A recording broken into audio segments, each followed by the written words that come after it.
get into it. 1, 2, 3.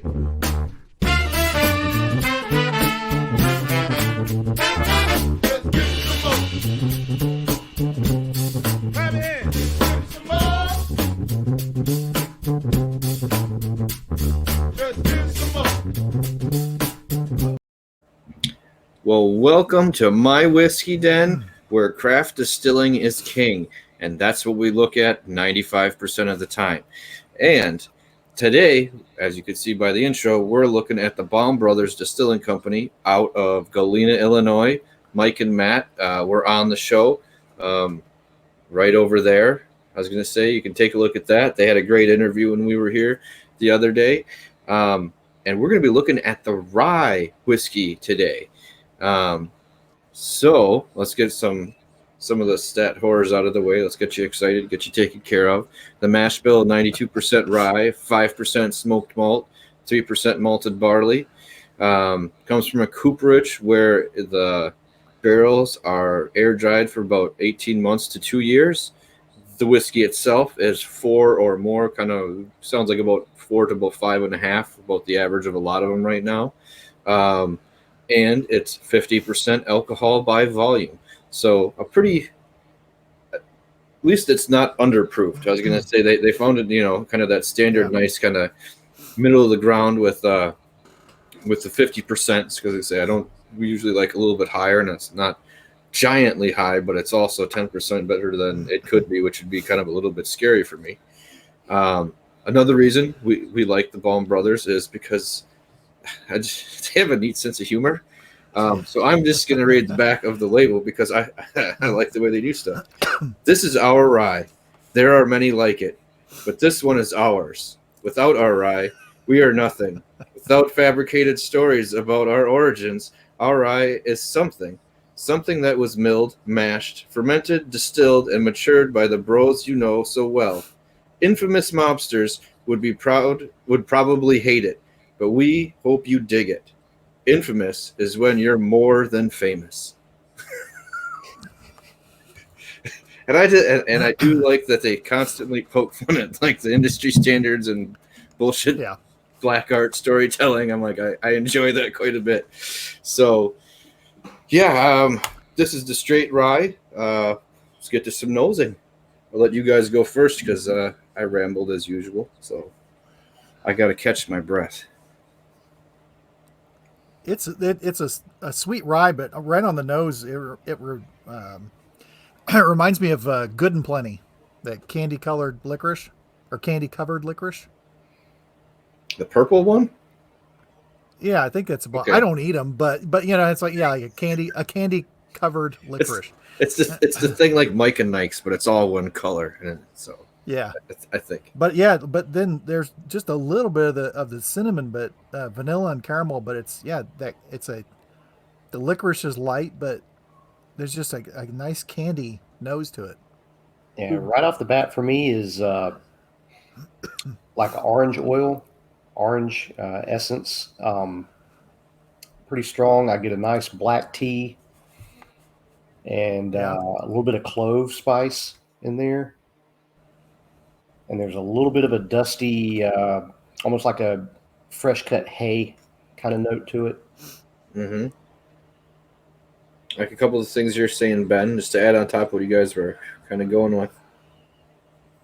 I was gonna say it's got the sweet note. It's got like you said, Mike. It's a light candy, and then you just get like a little hint of that black licorice or kind of anise smell. Yeah, more than a little bit for me, but he's gonna call it a little bit for everyone else. You're sensitive. I'm sensitive. I'm a sensitive soul. I think it's really pleasant for a rye, though. It is. Yeah, and it's not playing games as being a rye. Like you smell it and you know what you're going to be getting, and it doesn't smell overly alcoholic or anything like that, or even like too bad. But I think when just on the nose, you can tell it's packing a little heavier punch, ABV wise, just by the nose of it. But you can get in there though, 50%. You can get your nose in there. Yeah. Yeah, there's not a strong ethanol hit, but it smells rich. It smells Yeah. I won't say intense, but yeah, you can tell it's not a lower proof whiskey at all. Yeah. And if you can't tell by the reading of the label, they're making their rye. They're not sourcing it from MGP, which again, MGP knows how to make whiskey and they really know how to make rye. But clearly Blaum Brothers are making their own rye.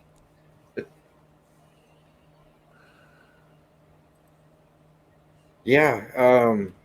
It's got a good set of legs on it too. Yeah, and like you're saying, Ben, it's just a hint of like orange or maybe and like a little citrus note, but the rest of it is all kind of like a heavy, rich kind of rice, the clove, the black tea, the anise, I'm getting a little bit of graham cracker right now.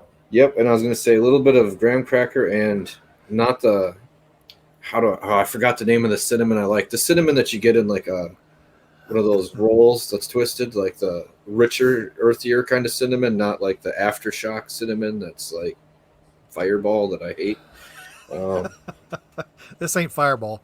No, I'm just the cinnamon note on it is like that richer cinnamon or like earthy cinnamon, rather than that.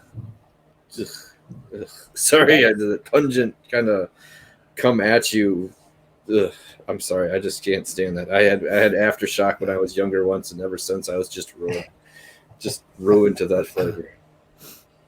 But yeah, here we go. I'm going in. Mm-hmm.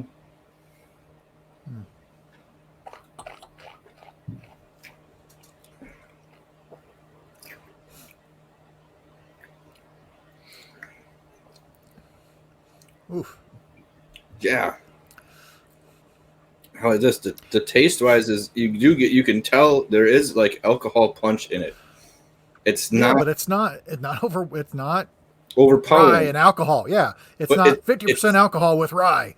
You can feel it in the background. Like I kind of like it because sometimes you're drinking whiskey and it gets away from a little like how dangerous it can be. It gets kind of too candied. It gets kind of almost too friendly. Yeah. I think even like your third or fourth drink, you'd still be like, I'm drinking a whiskey. You know, you're not making whiskey face, like, but you're still getting kind of that nice kind of punch to it where you know what it is. You know, once again, it's not lying about what it is. Yeah. It feels a little oily, a little creamy on the mouthfeel, and that what you would call a Kentucky hug coming up from the back, you know, starting up in the chest and really coming up at the end. A Galena hug. I don't know. I think that's something nice. else. It lets you know it's there. It's it's not a background whiskey by any means. No. And you start getting once you swallow or like let the air come in through your mouth, that's when like the rye spice and the heat starts to kick up a little bit. It's drying, but once again, I'm salivating from the dryness on this. Yeah. The sides of my mouth are starting to roll a little bit.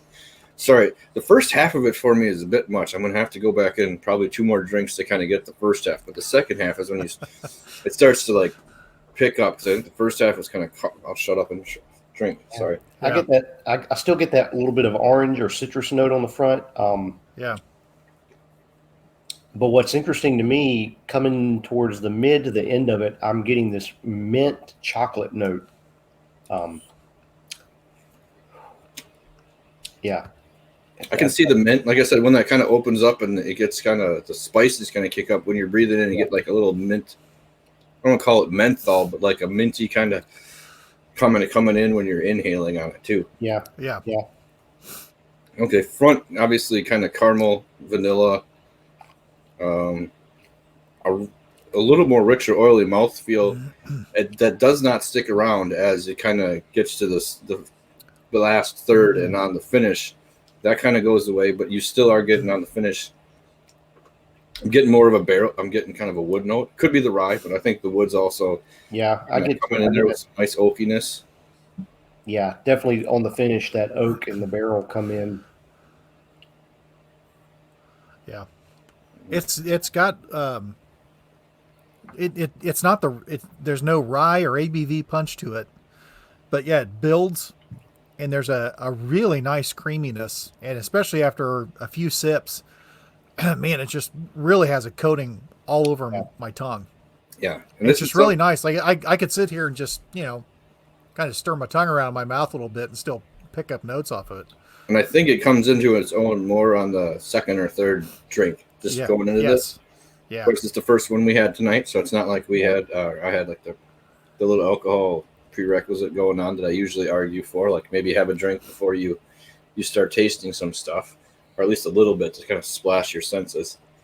And Yeah. that finish goes on and on for me. You get a little bit of that oakiness going there, but it's a real creamy.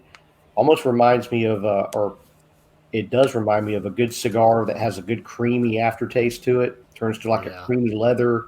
A little bit of spice there, a little woody, but that's really what it's, because those oils are really coating the mouth, and that's what the finish is like. I just finished taking a good toke on a good cigar.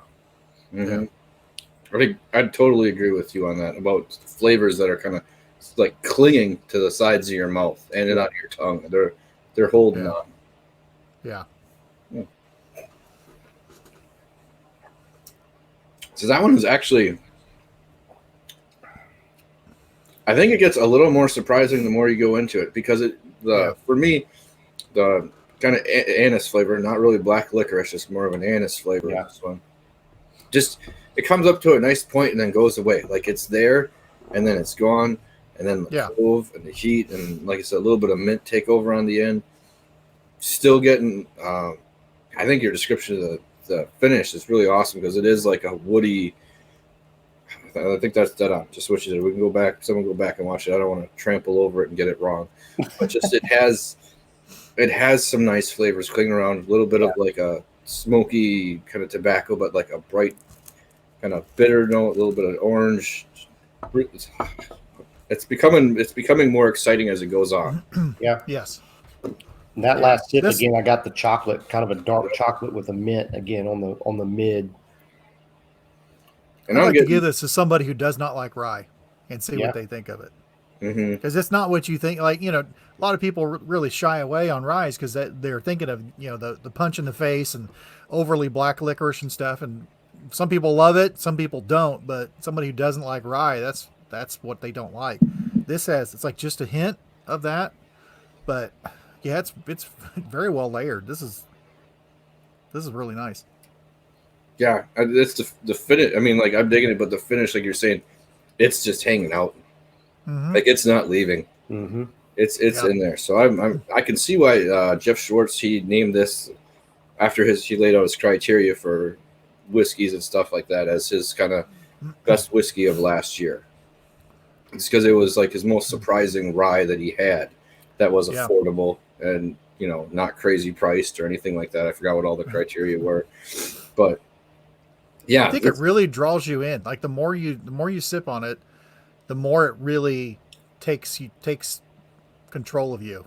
It's like it's like a slow possession, but it's just really it's like the more you sip it. I was sipping this the other night too. It's like the more you sip it, it's like, okay, I'm really coming around. Kind of like going to a cult meeting.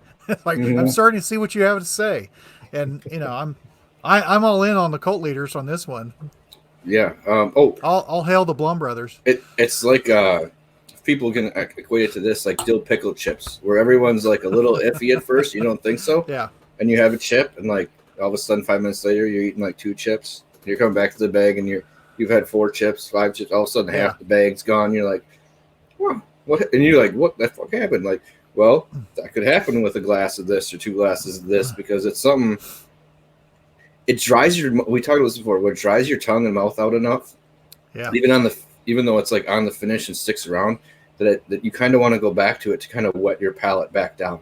So it's kind of like it almost is. It's inviting you to come back.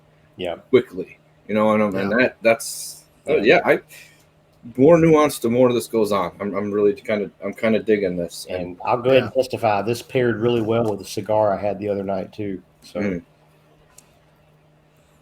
Yeah, I can see that. The creaminess, caramel, everything that would go really well. So, hell yeah. They, like I said earlier, they were on this past week, and they were going to be doing their bourbon. So when we do their bourbon, look up over there. We'll link to it at that point when that gets out. But it's pretty damn tasty for what it is. I mean, I'm pretty happy. I'm not getting any like green notes or anything where we kind of we expect the heat. But I mean, like I said, it's been in there 4 or 5 years in that age bracket for the release. Yeah. So it's gotten most of those notes kind of worked out of it. But it's, and I don't know if I would want to see it at like a 55-60% alcohol. I don't know. That might be a little too much heat. Oh yeah, Sign me up.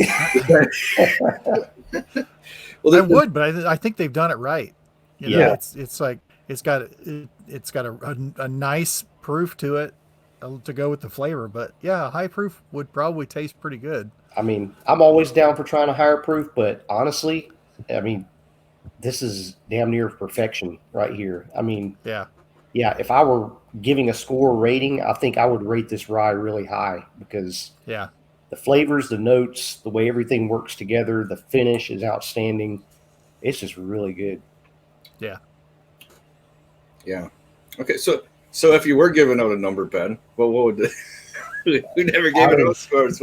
What's your score going to be? Because I'd be in the from its drinkability at where it's at and how it's asking me to come back for more, but it's not overpowering in the flavors where you could still drink this while doing something and it's not going to pull itself to being for sure the center stage.